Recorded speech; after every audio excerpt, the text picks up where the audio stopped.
Hello and welcome back to Tay Radio Marin. I'm your host, Javier Vicuna, and today I'm joined by my co-host. Santi Hernandez. And on today's show, we have our two very special guests. We have Steve Mason and Barbara Yupit here to talk about the upcoming Day of the Dead celebrations here in Marin County. We're so happy to have you guys here. Please just go ahead and introduce yourselves to our audience and your guys' roles, background, and the Day of the Dead this year. And yeah. Great. Should I go first? So I'm Barbara. I am the program manager at Youth and Arts. This is my second year with the Day of the Dead Committee, and I am part of the art subcommittee.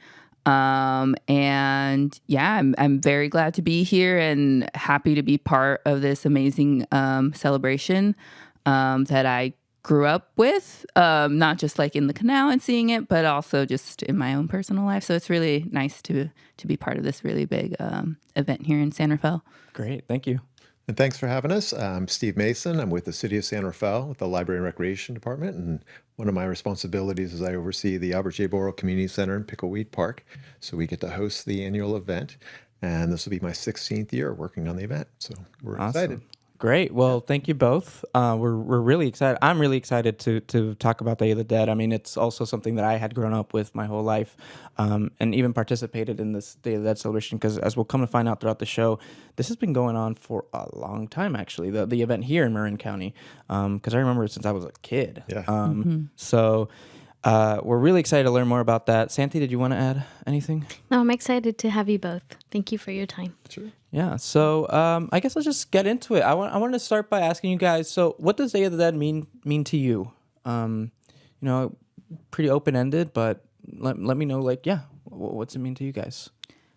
Well, for me, it's a celebration to honor the lives of like my past loved ones, and it's actually something that my family just recently started, practicing. And that I think it's like twofold. I think my mother and I's spiritual beliefs have evolved over the last couple years. Yeah. And then we had like significant passings in the last couple years, namely like my grandma, my grandpa, and our beloved family dog, Psycho, our little Chihuahua. He passed away a couple years ago. And I think those two things coincided during like a time of like just us deeply reflecting and thinking about where we are in life and celebrating the lives of our families. And yeah, I think it almost became a way as helping us grieve through significant losses. So It's actually quite funny because now that I'm part of Youth and Arts, this was I started working there 2 years ago, and it was also like our first year as Youth and Arts participating in helping with the event, and so it all seemed very coincidental. So yeah, it was just it's a deep way of for me to process all these feelings that come up. Yeah, thank you for sharing that. I actually have a very similar background with Day of the Dead, where my mom also didn't really celebrate it up until a certain point, where again her spiritual beliefs changed, and this event is one of those events that really helped her kind of like see Day of the Dead in like a different light, especially seeing all the community members.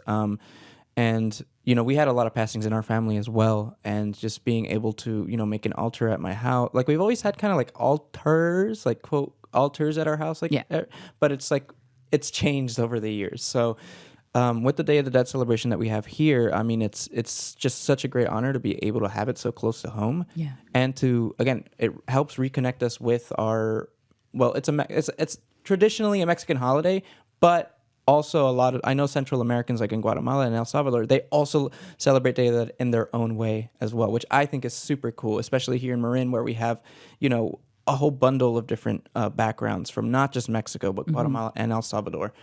Santi, did you want to add anything? Well, I was going to hear Steve's Oh, yes, Steve, sorry. What does Day of the Dead mean to you? Yeah, it encourages me to remember and spiritually reach out to loved ones, lost friends and family members, which is really important. And sometimes we get so busy that we don't do it. So it takes an event like this or celebration. And then professionally, I like working on it because it's bringing community together. As Javier just said, you're getting all different types of cultures. And I think we've done a good job of staying true to the meaning of the event, but we've been very open and inclusive over the years for different interpretations and such. Yeah, and I think one thing that really stuck out to me last year when we were building altars was when I was talking to a community member from El Salvador, and she was telling me, she was looking at our altar that I was helping my mom out with, and she was like, "Oh, that's beautiful. I'm gonna take that as inspiration because in El Salvador we usually they just set up their altars just differently, but then they take they were looking at the other altars and they were like, oh, that's really cool. Like I want to take that into or alebrijes, putting alebrijes and all that stuff, and they're like." She was just telling me how, for her, it was really cool to be able to, again, connect with the community members and be able to get inspiration for their own altars and be able to kind of not just create something from their own culture, but kind of create a accumulation of all these cultures into one altar, which is always really cool. Yeah. And I love being able to connect like that.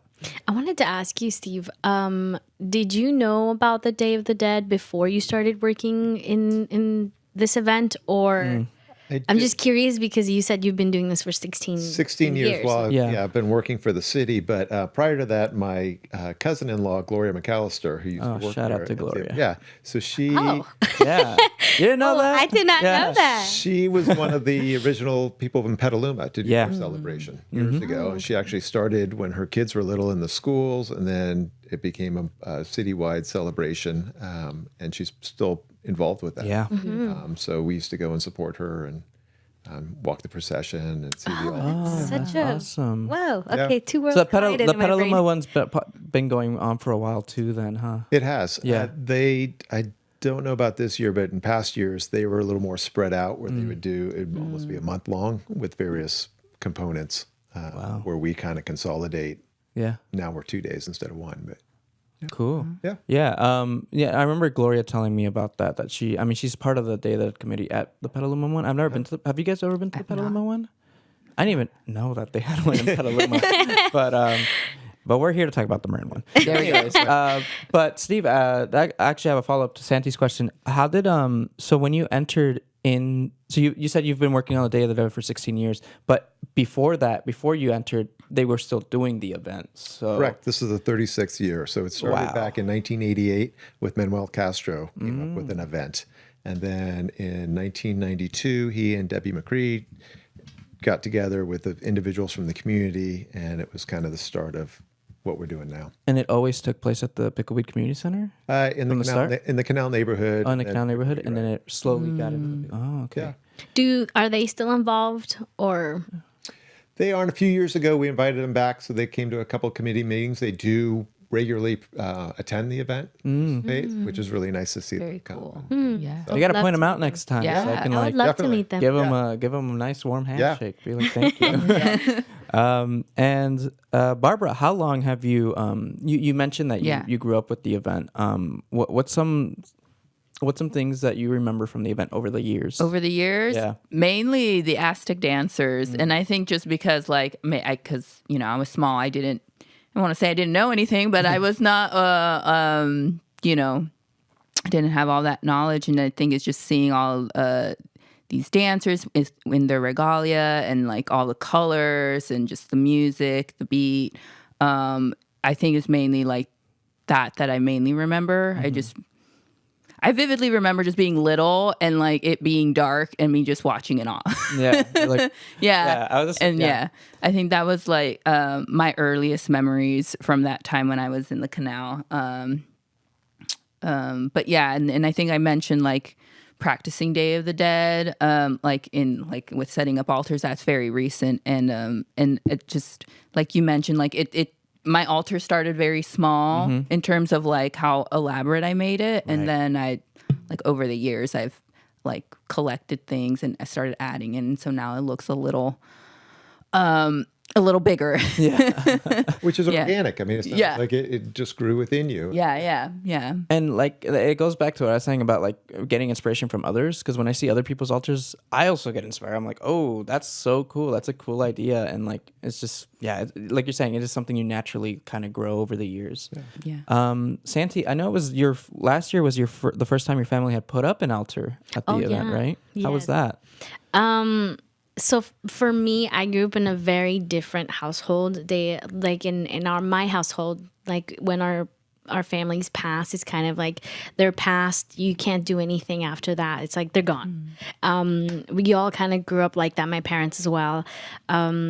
But with being involved, I think this is my fourth year participating in the Day of the Dead. So I did with Peter, we did the live, and he just told me, hey, can you go help? And I said, okay, shut up. I didn't know what I was getting into. And then I was really curious to know more about it. And then as I've been getting more involved with MCM, my role evolved as well. And for the first time, I asked Kanina if I could do an altar. And it's kind of weird because I kind of asked permission to my parents if I could do one, because I felt like it was something that we were not allowed to do, or just a feeling of like Kind of respect, right? yeah. Respect, So yeah. and my parents were like, yeah, and I have a little brother, so it was really, if you do it as a family, I think it can bring your family together. My mom lost her dad when she was about 7, and she had never done anything for my grandpa. So we were able to bring, do an altar in our traditional way. And we had to do a little research. And being very honest, we had to do a little research. We had to call my grandma and ask her, okay, what do you do for Day of the Dead? And she told us like what to do, and it was such a beautiful moment. And I think there was very emotional moments for my mom as well, because she had never done anything to honor my grandpa. And my little brother, he was like, oh, this is how we celebrate it. And so it was a beautiful moment. And I that's think if sweet. you guys do it as a family, it can really bring a lot of emotions and closeness with your loved ones. Despite them being gone, I think I really understood the concept of like, they're not really gone unless you forget about them. So that's what putting up the altar with my family did for me. Oh, that's a great story. I love it. Yeah. Love it. Thank you for sharing, Santi. I did also want to share, like, similarly, my mom, like I was saying before, my mom traditionally didn't really like build altars over time. I knew about altars, but we never like traditionally did it up until my brother passed away. And that moment of the healing, my mom would like, we went to that Day of the Dead event that year when he passed away. And I remember we were both like, we need to make an altar. Like we need to, you know what I mean? And traditionally my mom, she also called relatives from Mexico and was like, hey, so like what, she didn't know completely what to do, but it was fun because it just kind of all organically came together. Like she got kind of the ideas and then she just built it. And I was proud of my mom in that moment, because like, this is something we don't traditionally like grew up doing, but now that I'm seeing you like actually push forward and like actually do it, like just having the picture there of like your lost loved one and just having it surrounded by all these different like things that mean to them. I mean, that's the other thing. That's the part, I guess we can kind of go over like elements to an altar, right? So, a big element of the altars right now is like the marigolds, right? So, I mean, shout out to the marigold garden that's growing right now as we speak at the Canal Community Garden. So, Karina has been, she has just been doing a phenomenal job with keeping up with the marigold flowers that we're growing over at the garden near El Picante in Canal. And for those who don't know, we for years we'd go down to the Flower Mart in San Francisco to buy the marigolds, which are a traditional flower of the event. But then Karina had this idea and partnered with the Canal Community Garden to grow the marigolds. And they started in late spring, early summer. And I mean, it just adds to the organic community, aspect of this event. And it's been wonderful. Yeah. Like, so it's just so cool because basically what we're going to do is, I think sorry, Karina, if I get this wrong, but I think pretty much the weekend or the week of the event, of the main Day of the Dead event, we're harvesting the marigolds I think a day before. I think that's something right. like that. So that we get them fresh and that they're ready. And I looked at the garden over the weekend and it looks really nice. So There's I'm been really a big excited. team of people working on it. And Barbara, you've spent a lot of time out there, haven't you? I have not yet. I have unfortunately not been able to make it out to all the weeding days, but I want to say I think Raquel might have. I know.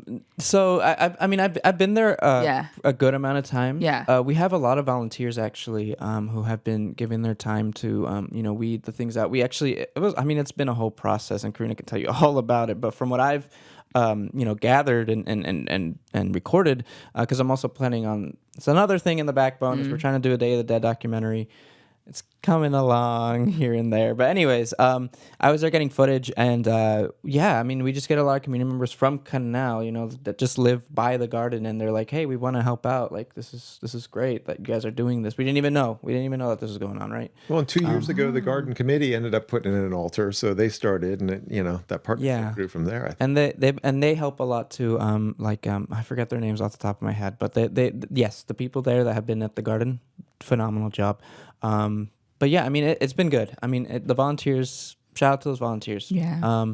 So marigolds are a big part of it. Another part of it is just, it starts with the pictures too. Just putting up the pictures of your loved ones, putting up alebrijes. I don't know if you want to talk about alebrijes. It's what you have on your shirt. Oh, right? yeah. So this is the little, well, it's not little. It's a cholo dog. And they are they escort you, I would like, to the other side when you die. And so alebrijes are like these really colorful, magical creatures. Have you seen Coco? Yeah, let's see one. I think that's like my point of reference for everybody. They're like these really wonderful creatures, and they are they're part of like Day of the Dead. I specifically chose this shirt for this reason, and I think it's also just like coincidental that like I'm also kind of honoring my doggy in a way. Yeah. I'm like, I kind of see him as my little guardian angel. But yeah, they're very significant of the celebration. And also, what else is candles? Yes, Yeah. candles. Yeah. Putting up lots and lots of candles. Yeah. Santi, what were some of the things you put on your altar last year? So our altar, from learning from my grandma,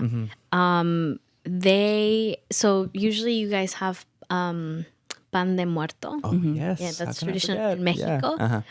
And we actually have atol de elote, which is a warm corn drink with beans. They're like, I don't know the bean name, but Natalie, do you know the bean name? He might know.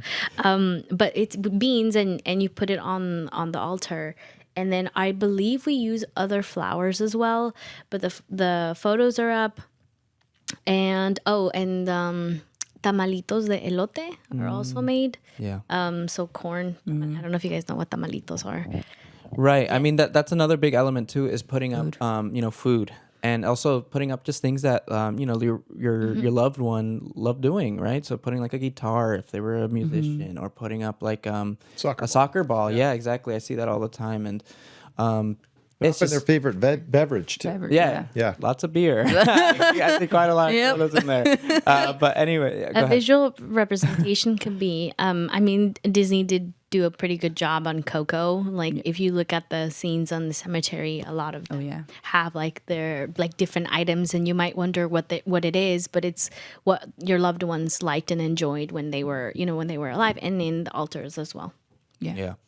Well, thanks for sharing, guys. I mean, altar making is just one of the very many things that we got going on at the Day of the Dead celebration this year. So can I ask Steve a question? Yeah, go ahead. We kind of jumped right in, but we didn't really dive into like what Day of the Dead is. It is an annual event that is hosted at the Albert J. Burrow Community Center, but throughout that, like there's a main event which is November 2nd, but there's so many other events that are happening. One of them being like the car procession, which is October 19th. Yep. Right. But since we're talking about the altars, and I was working on the application for the altars, can you explain a little bit about how the community can get involved with the altars? Because there's so many options, not just to do one in the community, but the other ones, if you want to. Sure. Yeah, thank you. Because I think it's important. Well, I think showing the flexibility of our committee during COVID when we couldn't gather, we ended up reaching out to a lot of the downtown businesses, thinking that people could go at their own time without a crowd and view the altars through storefront windows, Right. and also get the neighborhood involved. For years, people would come to the event for the first time. We'd have our walking procession. They said, you need to really spotlight this and bring the event downtown and walk downtown. And the committee has always felt, no, the heart of this event is in the canal community. yeah. We welcome people to come to the canal, but the following 2021, it gave us the opportunity to then continue doing the store windows and the altars at the main event. Right. And then also we couldn't do the walking procession in 2020. So We did the car procession. we did the car procession, and that was through the canal. And we talked about it, and we said, that is an event we could bring downtown, kind of a cruise. Oh, I didn't know. Oh, that. so Yeah. no, it makes sense. But you were there at the 2020 car procession. I think I was. 2020 You through were. the canal neighborhood. Yeah, I was there. Yeah. That's the one that was the first one I Right. ever attended. Yeah. Yeah. So 2021, we moved it downtown Santa Fe. I remember that. Yeah. We did it 2 weeks prior to the event as kind of an awareness. Hey, this is coming, and because we couldn't do everything at once. Right. And so first year it started at City Hall and then kind of looped there. And then we've kind of added the car show. And so now it's where we're going to start at 5th and Tamalpais at the Marin Clean Energy parking Yeah.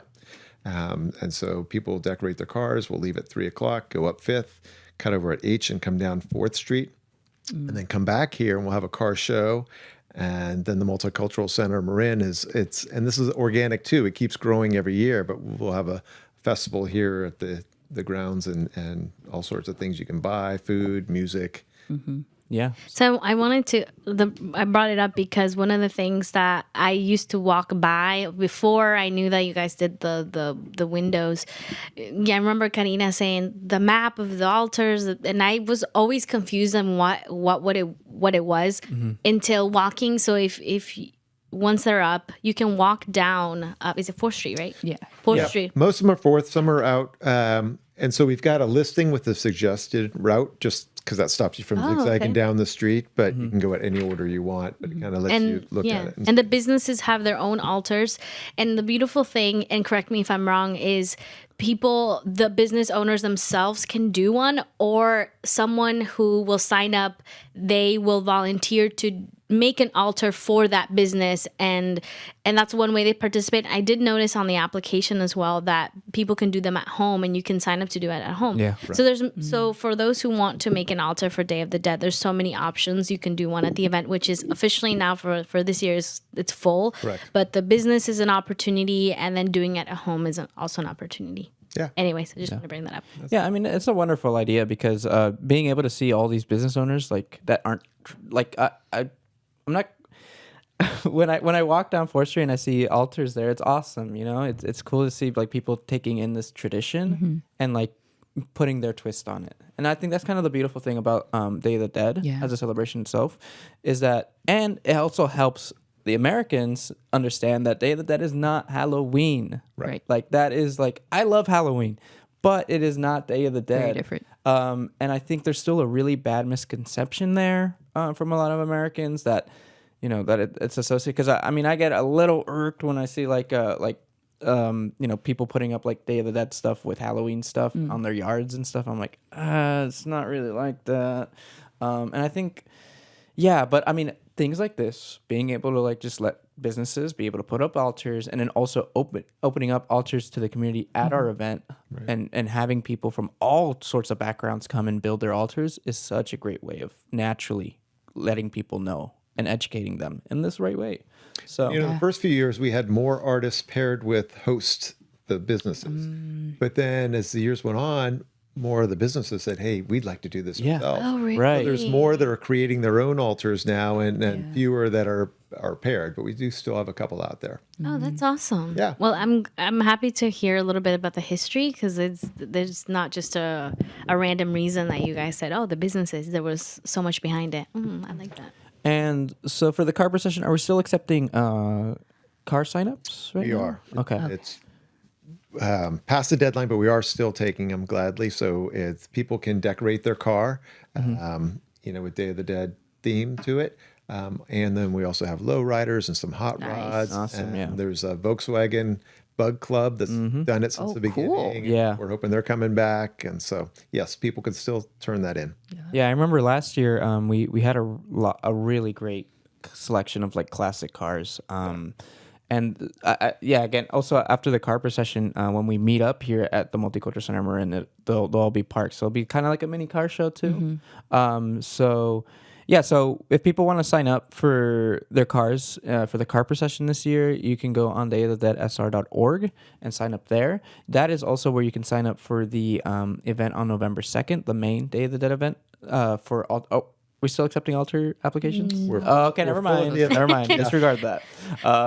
So yes, we're still accepting car signups. So if you would like to sign up your car, you can go to dayofthedeadsr.org. And then getting back to the downtown altars, we're very fortunate to have the Downtown San Rafael Art District help support us. And they spread the word, and then they've also given a stipend for some of the artists too, because it's expensive to make an altar, buying the flowers and all the other things. So it kind of helps encourage artists to be able to afford to do it. So appreciate their support. Absolutely. All right, great. So I guess we mentioned for the car procession that there was going to be some activities. Could you talk about maybe more about what people can expect to see at the car procession other than the procession itself? Yeah, the procession, and then there'll be a car show afterwards, so you can go around and talk to the people that are participating. Then we're going to have food, music back here at the Multicultural Live Center. music. Live music, yes. So we're having Aria Agresiva again this year. There you go. Right. Yeah. There'll be authentic items for sale. And possibly a bounce house, but That's where I got the shirt. Oh, really? So- from last year? From last year. Oh, yeah. great. Awesome. yeah. So so we're going to be having Aria Agresiva, who we've had on the show before. So we're really excited to have him back here for the car procession. And there'll also be face painting as well. I remember we had that last year. I believe so, yeah. I don't know. Yeah. We're committee members, so we should just be like, we're gonna have everything. Yeah. at this We're, event. we're also doing our first Katrina contest. Yes. Yes, thank you for bringing. Yeah. Yes. On there we go. the- I knew I was missing one. Yeah. So I think it is too late to sign up, but if you want to see how creative our community members are, stop on by. I am really excited Was to there see. a deadline for that? I don't think there really think is. there a was no deadline. deadline? I don't think Yeah. there's a Oh, I deadline think you for just... You just message the date. You can either go on dayofthedeadsr.org for more information, or you can DM the Instagram or Facebook account for Day of the Dead San Rafael. Sorry for And we'll have continue. we'll have all the information for this in the description. of the That's show. right. Yeah. And there's prizes for that. So Oh, there are prizes? Yeah. Oh, I didn't even know that. Look at that. Look at that. Okay. But All that's right. just one great way that this event keeps growing. Growing, yeah, And because the we didn't have that Cultural last Center year. Marin is really taking the lead as far as extra activities and art programs and things like that leading up to the main event. So it just people feel like, it's educational, it's fun, it kind of grabs people and brings them in. Yeah. Did you want to mention something? Yeah, I was gonna say when I first attended, it was so different, and then Karina took over, and she's just so bright with so many ideas, Right. and she's done such a great job involving like local business owners, bring them together. And because she sorry, does- just to mention, we didn't really make this clear, but Karina Ramirez, she is the main event coordinator she's the for event- both the car procession, and yeah. she's the chair of the committee. So she is fully taking on this whole event. Yeah, and so for the car procession, I mean, she's brought local vendors and people who serve like local or Latin food. So you'll find that a lot more. Like last year, I was amazed when I saw that some of the vendors were selling pan de muerto, and I hadn't really tried it, so I was That's so right, excited. Yeah, so I found that so amazing. And going back to what Steve you mentioned earlier, how you guys done your best to keep it authentic and not bring in, because there are many Day of the Dead events out there that combine Halloween and Day of the Dead, but I've seen Karina and working with her with all the campaign of Day of the Dead. She's always been we want to make this as close as possible to the traditional way of celebrating Day of the Dead While still being inclusive, yes. Exactly. Absolutely. Yes. So that has been something that I have admired so much of the SR's event, because of keeping that that spirit alive of the original concept of it. And also, the event's gotten so big that a lot of nonprofits who have great missions and causes want to come and hand out information and tally people, but we're pretty strict and we say no.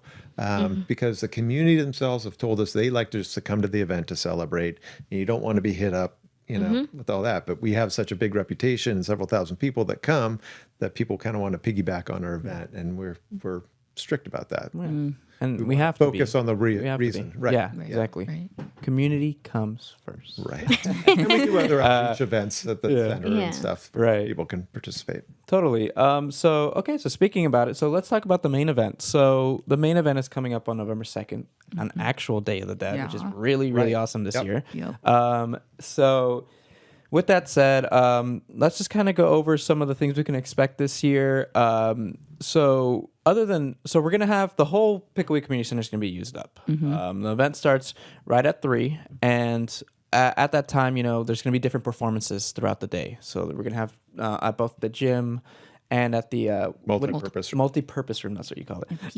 That is where we have in the multi-purpose room will be where all the art workshops will be. You want to talk a little bit about that? Yeah. So we'll have art workshops taking place at the multi-purpose room from 3 to 5. And so the workshops will be, I would say, mainly catering to the youth, but it's all, everyone can participate. Youth and Arts will have an art workshop. And do you expect to do some crafting during that time? We'll also have music and cultural performances as well. Cool. I've mentioned the Aztec dancers. I believe we're also having Baile Folklorico, and as well as other music performances like from bands. I don't know if I can give out names yet, or maybe they'll be...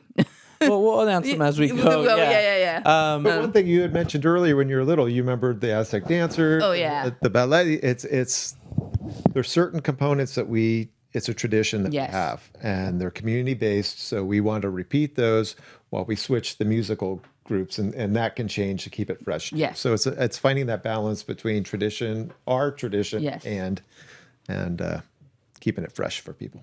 Totally. And Barbara, can you talk about maybe what specifically are some of the things like you guys are going to be making? Like, at least for our end, I'm working alongside my coworker Valerie, who's also actually part of Danza Azteca Mixcoatl. Nice. So she'll have a busy day that day. But we have a couple of ideas. I think one idea I think we're gonna want to do is do like a community arch.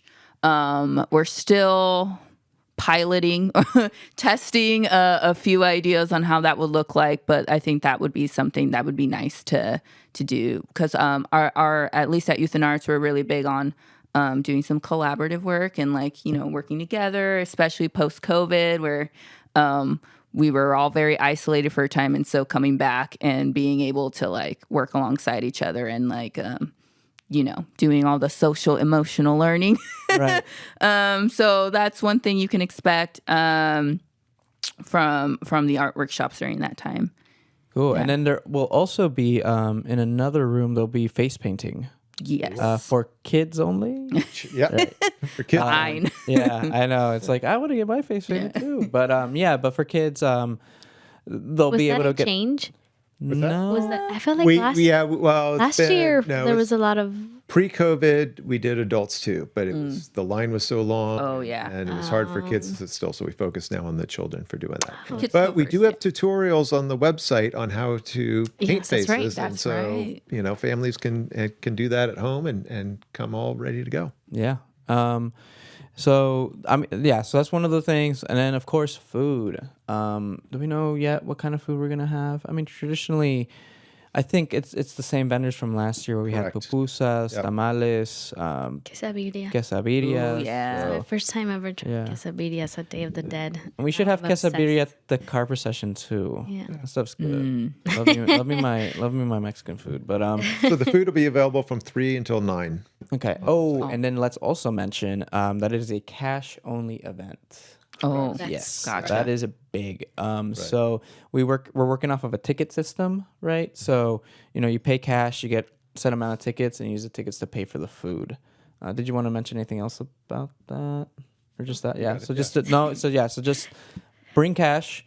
I also do want to mention transportation as well. Sure, yeah. We totally understand the very small parking accommodations that we have in Canal, and it gets filled up really quickly at the Pickleweed Community Center. So there's going to be traditionally the parking there at the Pickleweed Community Center, but we're also going to have the parking lot in Bahia Vista open. Correct. The 2 lots of Bahia Vista. two we're lots? planning to have. Yep. Any other lots? Just that one. No, the Health and Wellness Campus. Oh, Health and Wellness Have a Campus. shuttle that'll shuttle people over, and it'll just be an ongoing shuttle that'll just keep going around. That's the thing. I do want to reiterate that. Yes, so you can go park not where it's where Cardenas is, a little past Cardenas. Please don't park in their parking lot. But no, they're not parking We in get their in parking trouble. lot. Yeah, we do. It's literally just the parking lot right where the clinics are. Like if you're close to the clinic, you're good. And we're gonna have a shuttle who's gonna be driven by our lovely coworker Kevin. Shout out to him for doing that for us. He's gonna be doing that all day. So I think it's probably like every 10 minutes, every Yeah, it's quick 10 to to get 15 through. minutes. Yeah, every 15 minutes. So there's that option too. And I also just take public transport too. I mean, there's plenty of public transportation into Canal as well. So we have those options. So also for people who want to make altars, or for the people making altars, they're coming in early, right? they can come in at 9:00 and start building. Community can't come and watch them yet until 3:00 to do that, but they'll start building them at 9. And a lot of them take the full 5-6 hours to build them. Yeah. They're pretty elaborate. And another thing that I wanted to mention was we're accepting volunteers. So we're still accepting volunteer. We have the application on the datadeadsr.org website. Yes. Yes. So everything's on that website. But so the volunteers, from what I remember the past few years in helping coordinate this event, is they help out with building the altars, checking people into the event, letting people know where to kind of go. So there's plenty of things for volunteers to do. Help move all the tables for all the different event and accommodations that we're going to be having that day. Clean up at the end. And the fun cleanup at the end. So plenty of volunteer opportunities. So we mentioned the acts, the Baile Folklorico. Oh, and sorry, do you guys remember the headlining act this year? It's an all girl mariachi group, right? I believe so. All female mariachi group. And I can't remember the name. Yeah. I can't remember the name either. We're sorry, but there's gonna be a mariachi. There's we're gonna be excited. the headline. Yeah, we're excited. The headlining act is gonna be a mariachi band, all female led, which is awesome. Yeah. And we're really excited to have them, for our event. And then starting at 7, that's the time that we're gonna have the walking procession. Nope, 6. Oh, at 6. That's 6. Oh, Yeah. so I changed it. So basically, I always feels like it's almost 2 parts of the event. So we've got the art workshops and the food, and I mean, there's definitely overlap. But then at 6:00, we do the walking procession that starts at the front of the community center, and we walk through the canal and then come back. Rain or shine. And then we're back around 7, and that's when the cultural performances start, and we have music. And when I first started with the event, it was all contained just in the multi-purpose room. So we had altars in there, and we had the dancing. How was that? Oh, I do remember. It was that small. It is small, No, yeah, you're right. Yeah. It was that small. And we've got that special sports floor. So we don't do other events. This is the only event we do in the gymnasium, but it really allowed us to open up. And as the event grew with more and more people, we could accommodate more. Right. So we put in the large stage in the gymnasium we'll have 28 altars surrounding the gym. And then we'll have entertainment also in the multi-purpose room. And we've kind of, before we used to be specific where there'd be only one act at a time, but now we have so many people, we can kind of blend so that people can kind of go back and forth and spend time in different rooms. So after the art workshops, we clear out the tables, we save some for eating on, but then we make more of a dance floor so people can enjoy themselves and celebrate. Yeah. So. And also one thing, thank you for reminding me about the dancing at the end. We are doing an altar this year in the multi-purpose room for Olivia Beltran, who passed away earlier this year. She was a huge part of the community. And always the last one dancing. And always the last every one year. dancing there at the multipurpose room. So I'm really, really glad that we're doing that this year because we're putting the altar where she would be dancing, right there. So look for that for sure when you're there. And yeah, so the reason I was mentioning rain or shine for the procession is that it does sometimes rain that Saturday. Very lightly, so maybe just sometimes we modify. You know, if it's 1 year out of the 16 I've been here, that we did cancel it. The procession part, you know, and we just kind of walked around inside a little bit because it was coming down just too hard for everybody. Especially with the Aztec dancers and their big feather head. I mean, those are expensive, and you don't want to get all those wet. But otherwise, you know, drizzle, we've done it and it works. And the procession's great because you have a lot of people that watch, you know, everybody watches, and it's we used to, a former council member, Sear Miller, used to be on our committee, and he was always very strict because people would say parade, and it's not a parade. No, you know, it's a procession, which is more spiritual, and a procession everybody participates in as well. So, and traditionally also you hold a candle while you walk, and we'll be handing out candles, and marigolds and a candle, and so a lot of the people that are at the center will follow the procession. But walking through the canal neighborhood, you pass apartment buildings, and people are looking down, and then they'll come down and join. So we always end up with more people coming back than what we started with. Really great. Yeah, because we walk we kind of go from so we start from Pickleweed and we go down Kerner, classic street. We go to Kerner and then we turn into Larkspur. On Larkspur Street. Yeah, on Larkspur Street, and then we go up Canal Street. Yeah. So it's a full circle, pretty much, and it's great. So yeah. Well, thank you for sharing. I think we've covered most of. Well, we do have. Okay.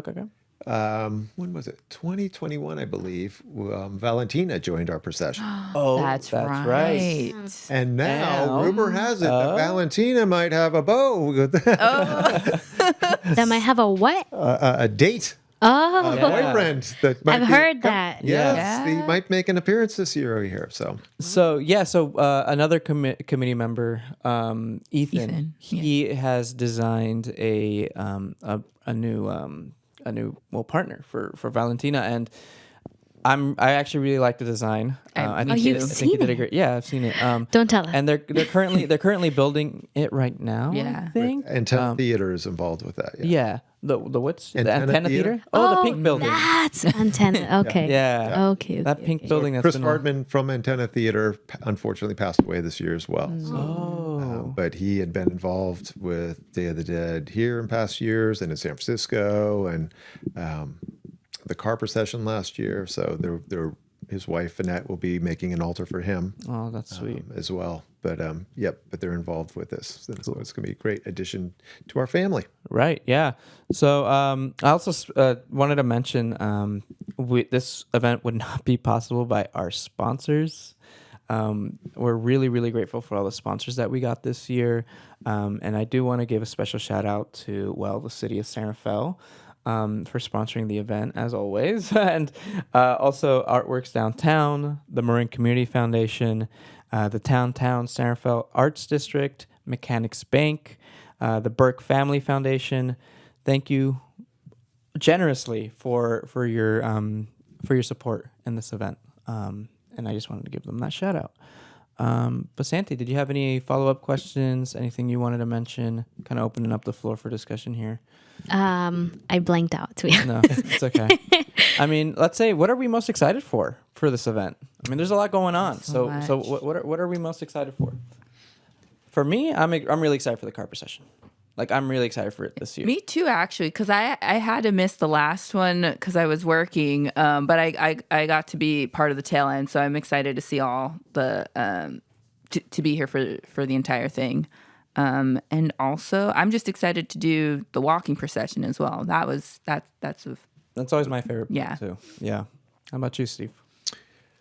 You know, I always look forward to talking to the altar makers. I kind of oversee the altar part of it. So by talking to them and hearing their story about who they're honoring is always touching. and then just seeing the community members. I mean, there's, you have families where I remember the kids growing up in the center, and maybe they don't come as much anymore, but everybody comes back for this event. Right. So it's like a family reunion, seeing everybody come, and it's very special. Yeah.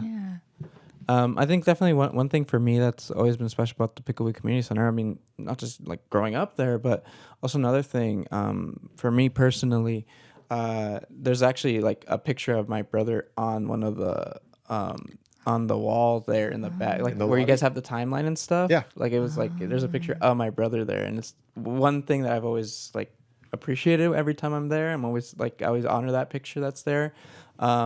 So that's one thing I always look forward to too, because I don't go to the Picklewood Community Center as much anymore, but that is one thing that I'm really grateful to have and be there for. But yeah, I mean, like you guys are saying, I am super hyped up for the car procession.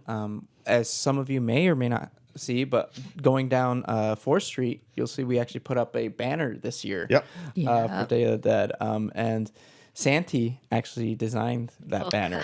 So I got to give a big shout out to Santi. Great. Oh, the colors are great. Yeah. It really pops. So well done. Yeah, well, I think is one of my favorite projects, working with like the media marketing stuff that we do with MCM. It's probably one of my favorite projects I get to work on is Day of the Dead, because there's so much that comes to it. The car procession, we get to, last year, thanks to Chris Nunez, who was our former director of marketing communications, he did a lot of the rebranding of Day of the Dead.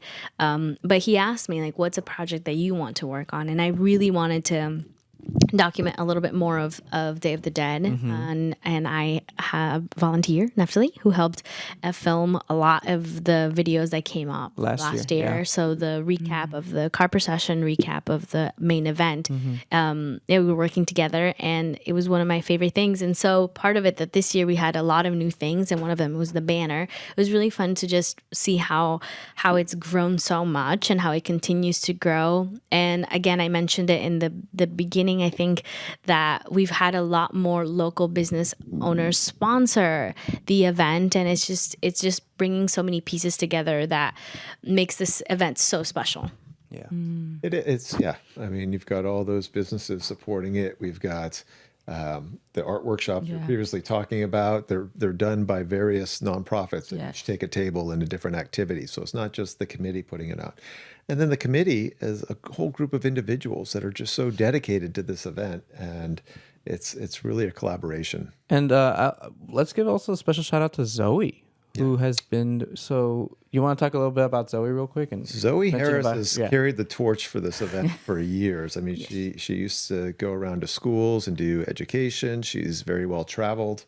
And is very well aware of the traditions, and she still keeps going. She builds an altar every year, and definitely a committee member that kind of keeps us in check as far as being culturally appropriate. Yeah, totally. And do you know if she's been doing it longer than you have? Yeah. I think she's been there since the start. Or soon after. The start. She got involved pretty early. Yes. Early on. So it's really, really, we're really grateful to have Zoe on our committee as well. But yeah, Santi, you didn't mention what you were looking forward to this year. What am I looking forward to this year? I think documenting the event again. Again, we're gonna partner and do the documentation of the event. I think there was a lot of things that we were not prepared for, at least on my end, because I was juggling doing an altar at the same time as filming. That was a little tricky.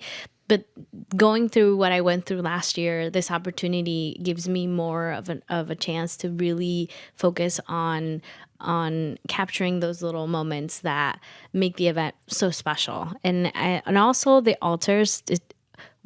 I'm very excited for the altars, but the Aztec dancers, there's just something that I the first time I watched them, I got so emotional watching them, and it was their energy that they carried with the dance, their singing, the way they move. It just I don't know, it gave me like chills every time I watch them. And then at the gym, they're all gathered and then everybody's around them. It's just being able for us when we were filming, we had to like back out of the event and like look outside of everybody, like not being in the circle, and watching that and experiencing that was so beautiful. And today's one of my favorite experiences I've had. Yeah. They are amazing. I mean, to do that, they're carrying drums and it's quite a walk. Yes. Oh, yeah. And it's quite the exercise. Oh, yeah. They gotta have and when they go to the gym, they're blessing all the altars, and I mean, it's very meaningful. Yeah, and there is something that they carry. There's a smell that they Incense. yeah. A copal. Might be copal. I don't know the name of it, but so I come from a very indigenous background, but it's split. Like some of us carried the indigenous, some of us didn't. But my grandma, she had always carried the smell and has done it, and I had never thought that one day I'll be that smell reminds me so much of my grandma, and I'm like, oh my God, walking around, it's like it's here. So it's a beautiful moment. Yeah. And that actually reminds me too. So for both events, for both the car procession and the main event, if you're not able to make it, I will be helping out with the live stream. So you'll be able to watch it on the Day of the Dead San Rafael Facebook and YouTube pages, which again are linked in the description of the show. So if you cannot make it, which I hope you can, but if you can't, there will be that documentation too of just live event coverage of the event, which is always hosted by Raquel. So shout out to Raquel as well, another committee member. Yep. So yeah, I wanted to mention that. So we're kind of towards the end of the show now, and I did want to just kind of ask you guys, just out of all the work this is a big event, and we've been going since February. We've been going since February, and so much work has been already put in. And again, I got to give another shout out to Karina because she's been doing such a great job with leading this event and really helping us and us as a committee being able to come together and just continue to grow. What are some hopes maybe for next year that you guys hope to maybe bring to the event, or any new ideas you guys would like to bring to the event next year, or anything off the top of your guys' head, That's a good question. I think I just want to get through this one first. I mean, true, but looking to the future, walking in with that mindset, looking into the future, lets you kind of evaluate while we're in the moment and decide. I think it's just being more organic. Like we added the Marigold project this year and extra art activities, and how can we grow this tastefully and include more people? Not only to participate, but help us lead this, too, because we're kind of limited on how much we can do. Right. Yeah. I think one thing I know is, I don't know if it's going to happen this year, but definitely bringing on more like artists, specifically more local artists to maybe lead a workshop or so. I know we've done it in the past. Yeah. It's hard to get a hold of artists. It is it's hard. Really hard. And I think especially since it's Day of the Dead lands on the 2nd, it's I'm sure they're all probably booked or busy. But I definitely want to see that part of it grow. Maybe get more local artists involved. And also love seeing all local bands, very young local bands involved in the event as well. In the event of it. Yeah. I agree. Speaking of artists, one thing we neglected to mention are the murals, Ernesto's murals that are up at the center. Yeah. They're now hanging in the hallway. We've got 4 of the 5 up of different phases of Dia de los Muertos, and it's always nice. And I've seen those for over 10 years now, and every time I look at them, I see something else new in that. They're gorgeous, beautiful amazing paintings. Yes. Yeah, and if I remember correctly, community members also helped paint those too. It was especially the first one, I think. Yeah. From what I remember, at least I saw some old pictures of them working on it. Santi. I would definitely agree with you. I love the idea of getting local musician artists getting more involved, and it's the way. Like the full circle moments that happen. I mean, one of my very close friend, he participated in an open mic, which then led to Day of the Dead, and then they headlined last year. Yeah, and they were just getting started. They were nervous getting into events. but watching that, it just made me feel so full that there's opportunity for our community to participate in various ways, and also with the art workshops that we forgot to mention, the art workshop that Karina has been running right now, and I think her last one is October 12th. So this weekend, this Saturday, tomorrow, and you know, she teaches how to do a lot of like papel picado and face painting and so many things, and it gets, you know, it helps people understand a little bit more about Day of the Dead, not just as a as an event, but really what it means. And so I hope that we continue to grow in that aspect of bringing more artists and stuff. And one thing that I found really awesome in the graphic design world, we had they were doing some cleanup, and they pulled out like the old posters of Day of the Dead, and I kept those. We have some old Day of the Dead posters from past years. Yeah, I kept those because I was like, wait a second, look how far, like the event itself, but also like the history, the campaign of it. And I got to see some old photos, but looking at the Day of the Dead posters, how it has evolved. It was really cool to witness that. Yeah, back at the office, we have a file box of Day of the Dead from way back.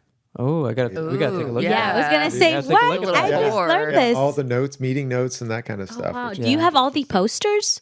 I've got a lot of the posters. I don't know if I need to go see. Yeah, we need to go check I have those an out. idea in my head of doing something with those posters because I thought it was really cool to see every year how it has changed. Sure. Anyways, Sure.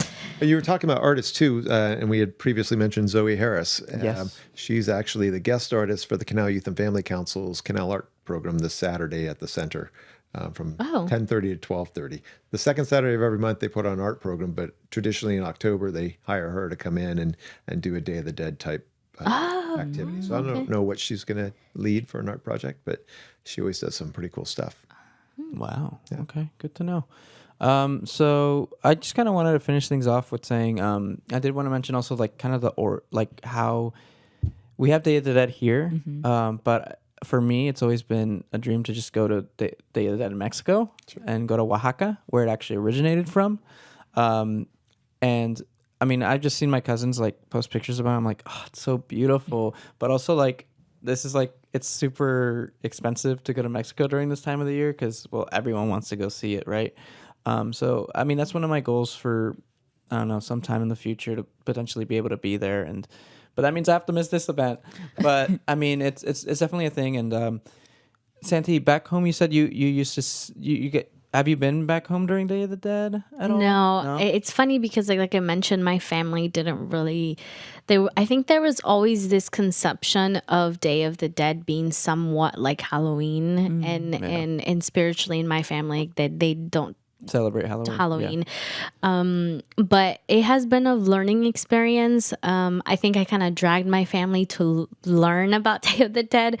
I mean, even Naftali, like I asked him, like, do you celebrate Day of the Dead? He's like, no. And but we've as a family, we've kind of learned a little bit more about what it is, and we've learned. We've had a different definition for ourselves, and I will always say this, that it is a blessing to be here in the community because we get to witness and experience everyone's way of celebrating Day of the Dead. I mean, not just Latin America, so many other countries celebrate Day of the Dead. They just have different names for it. And learning how they do their altars, you can get inspired by it, and you can add it to your to your life, and I think that's a beautiful thing. Yeah. And a lot of people say, "Oh, it's a religious event," and there's ties definitely. There are some religion, ties, but I don't. But our focus is on the cultural end of it. Absolutely, we're very inclusive, and some of the altars, we had an altar a few years ago that followed the steps and tradition, but it was a Buddhist altar. Oh, cool! And other. See, I love stuff like other that. religions, and it's appreciating. Culture and traditions. Yeah. And actually, from what I've also come to find out from going to like a lot of the Indian restaurants here on 4th Street, is they actually have their own versions of altars too in their culture. And I love seeing parallels like that. Yeah. I feel like every country has kind of their own way of honoring the dead. So Yeah, so well, this has been great, guys. We're at the end of the show now, but thank you, Barbara, and thank you, Steve, for participating on our show today. We're really excited for both events. Again, just to reiterate, we have our carpet session coming up on October 19th here at the Multicultural Center, and it'll be at 3 p.m. And we also have our main event on Saturday, November 2nd, from 3 to 9 p.m.